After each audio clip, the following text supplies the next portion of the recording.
What's up YouTube, Saf here on SuperSaf TV, and in this video we're going to be looking at the key differences between the Google Pixel XL and the iPhone 7 Plus. Now to begin with, a quick apology for my voice. It might not be normal, and that is because I'm recovering from a flu, and I'm also a little bit overdosed on meds right now, so I might be a little bit high too, so disclaimer there. So a lot of you guys have asked me for this comparison, and we have the flagship from Google as well as the flagship from Apple. So we'll be putting these two head to head to see what the key differences are.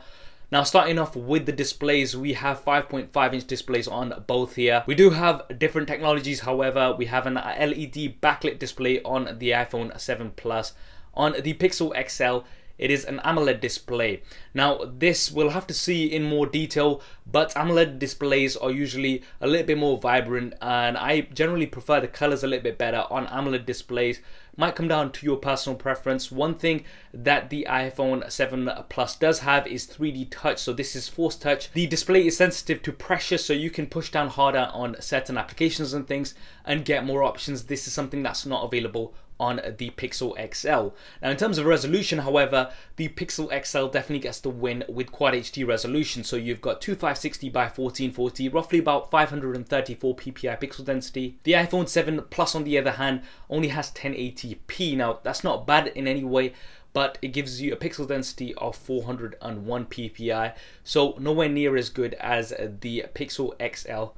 Goes with the name Pixel XL, doesn't it? And although at general viewing distances you're not going to be able to notice much of a difference, the Pixel XL is definitely going to excel in VR, and this is something that Google are really pushing as well. So if you're somebody who likes virtual reality, then the Google Pixel XL may be something that you want to consider. Now in terms of the size differences, the Pixel XL actually comes in smaller, both in terms of the height and width. Around 3.5 millimeters in terms of the height, around 2.2 millimeters in terms of the width, and it's roughly about 1.3 millimeters thicker. So you do have this size difference here.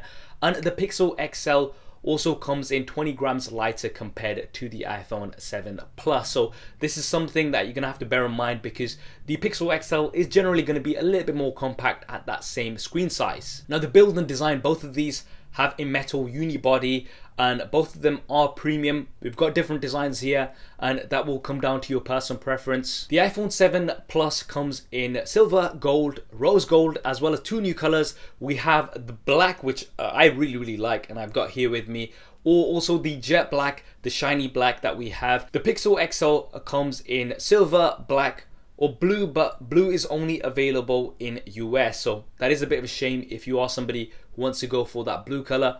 In either case, you can pick up a skin for either of these devices from our sponsor dbrand. They provide some high quality skins which let you customize the look of your device, so you don't have to worry about what you get. You can change it as and when you like. I'm going to be leaving a link to them in the description below, so definitely do go ahead and check them out. Now one advantage that the 7 Plus does have is that it's IP67 water and dust resistant.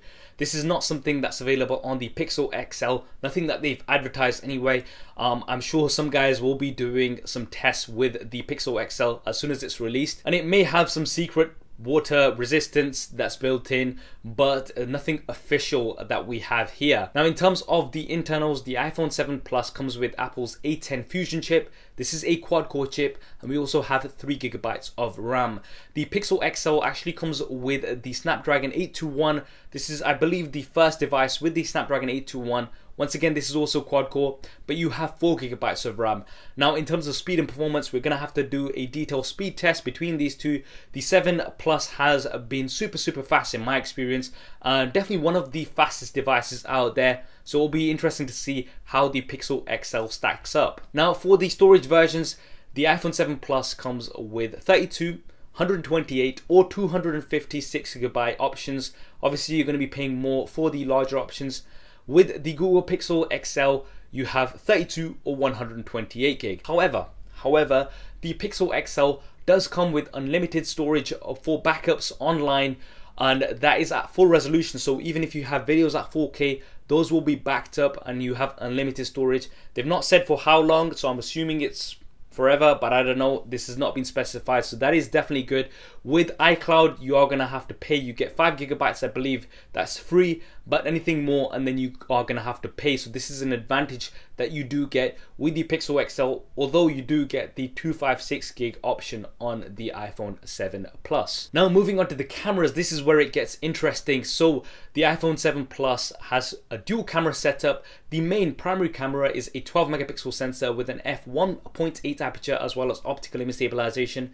Then you've got optical zoom, so the second sensor is an f2.8 sensor, and it's actually a zoom sensor, so it's roughly about 56 millimeters, and that is going to give you some zoom, but it only works in bright situations, by the way. In low light, that doesn't even work because of the f2.8 aperture. That's just something that I thought I'd put in there, but it is definitely quite useful, especially if you want to get closer to your subjects. That's definitely a nice thing to have. You're also going to be having a depth effect coming soon. It's only in beta right now, but it's going to be mainstream soon, and that's where you're going to be able to blur the background to give it some great results. And I am pretty impressed with the iPhone 7 Plus camera. It's definitely one of my favorite cameras out there right now. I've done lots of tests and I'll be linking those in the card, so definitely do go ahead and check those out. Now with the Pixel XL, you have a 12.3 megapixel camera, and this has an f2.0 aperture, but it does have large pixels, and this is supposed to be working really well in low light. There's no mention of optical image stabilization, but you do have digital image stabilization. And DxOMark, the well-known website that does tests with lots of different smartphone cameras and your standard mainstream cameras as well, have rated the Pixel XL as the best smartphone camera out there. Now, I'd take that with a pinch of salt because I'd want to do real life tests, and I will be doing those SuperSaf style, and I know you guys want to see those. So if you want to see those, then hit that thumbs up button to let me know, and make sure you have subscribed. You want to see those, and make sure you've also switched on notifications, because as soon as the Pixel XL is in hand, we're going to be doing lots of tests with it, and you don't want to miss those out. Now in terms of video, you have 4K on both, which is absolutely great. You also have slow motion options, so 120 frames a second at 1080 and 240 frames a second at 720, so that's nice to see on both. In terms of the selfie shooters, we have 8 megapixels on the Pixel XL with an f2.4 aperture.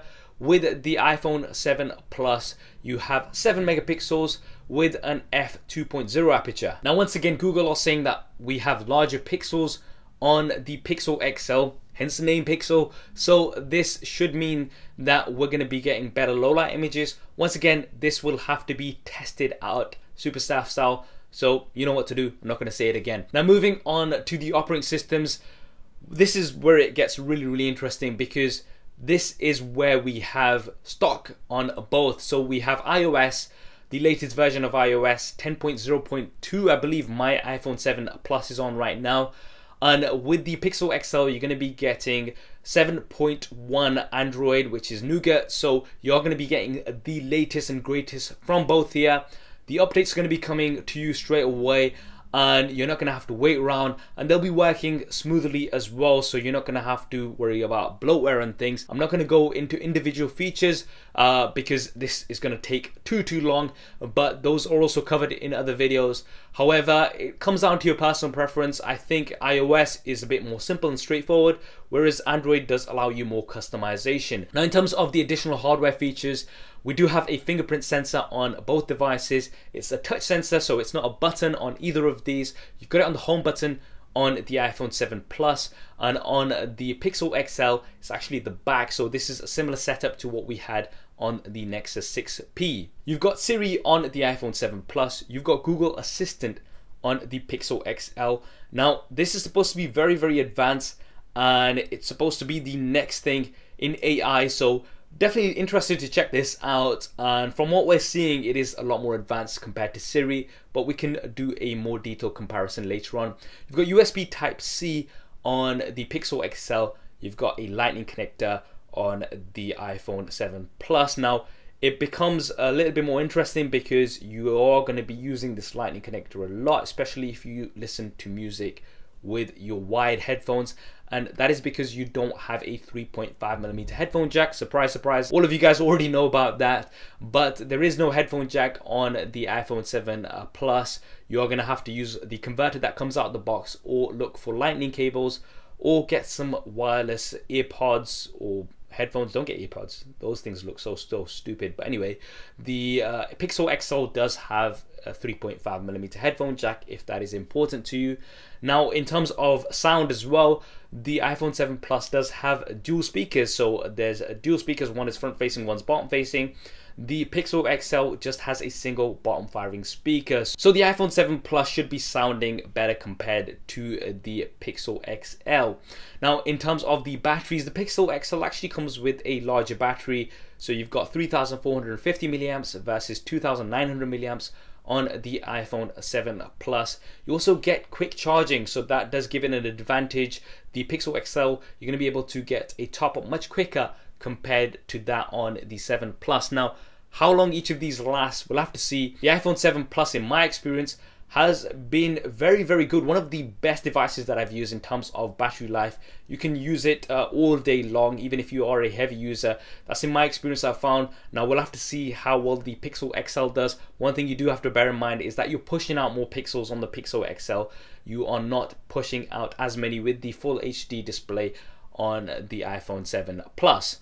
Now in terms of pricing, this is very interesting because for the first time ever,